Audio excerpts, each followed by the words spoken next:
Ever meet a kid whose personality totally shocked you? There were 14 puppies born to my golden retriever, Rygan. In the summer of 2006, I took 3 weeks off work so that I could teach them how to feed themselves breast milk. The neighbors began to notice as they got bigger and more active. Beth, my next door neighbor, kept very odd hours. Around 4 a.m. every day, I let Rygan and Roxy go outside to play and go to the toilet.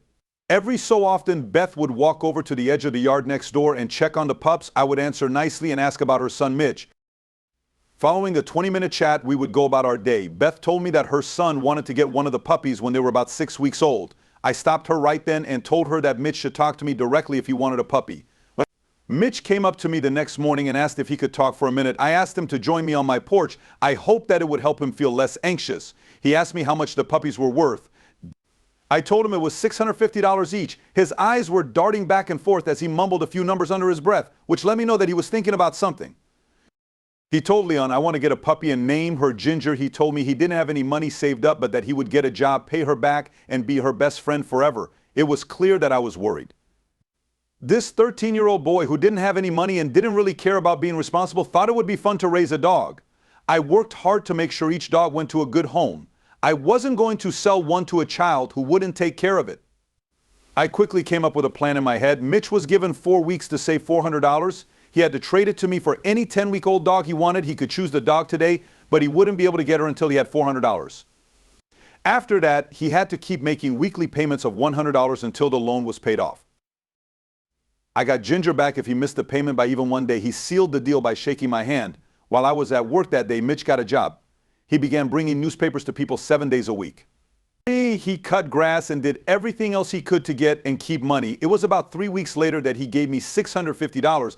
I was amazed that Ginger was his because he was so driven. We had already shook on it. I told him to give her back to me if there ever came a time when he couldn't take care of her. I told him not to give her to anyone else. Mitch knew how I took care of my dog, so he made a promise right away. We also shook on that. Mitch and Ginger were together all the time for the next year and a half. He played with her and took her for walks all the time. He really cared about her. Life can be very wicked times, though.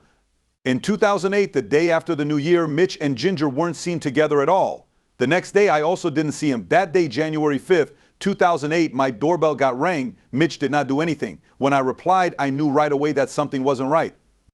I was sure that a car had hit Ginger. No matter how hard he tried, he told me that his mom had died in the strongest, shaking voice. On the 2nd, he found her in the kitchen and called 911 right away. She fell sometime the night before because she had a stroke. Because his dad only had a 1-bedroom flat and didn't allow pets, he asked me if I could take Ginger back. My throat swelled and my chest got tight. I had to blink really quickly to keep the tears from coming out. He gave me Ginger's leash and walked slowly to his dad's car with his head hung low. I brought Ginger inside and let her run free. As I got on my knees, I looked at Ginger and started to cry. I could not handle the pain any longer. It broke my heart to see Mitch and Ginger hurt. Ginger was getting along great with her sister, mom, and my other 2 dogs after 3 weeks. The next few days, I saw Mitch coming up my driveway. Mitch was welcome inside when Ginger and I opened the door.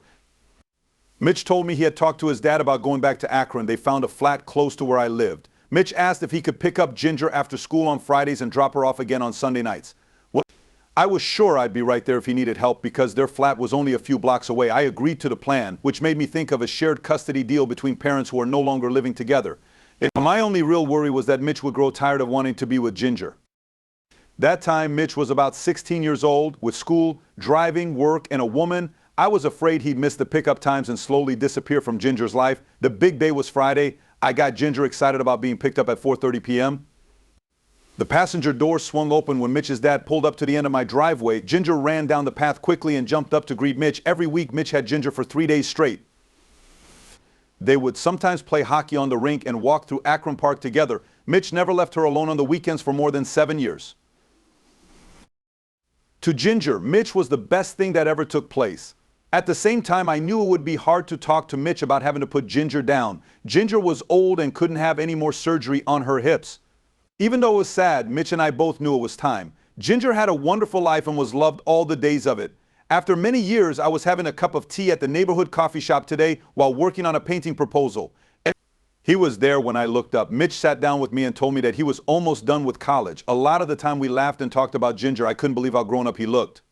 We didn't have much time left. That he saved up enough money to buy his first and only dog made me glad, but I never got to tell him that. No one knew that I cried for weeks after Beth died. I haven't told anyone yet that the bravest person I've ever met was a 13-year-old paperboy.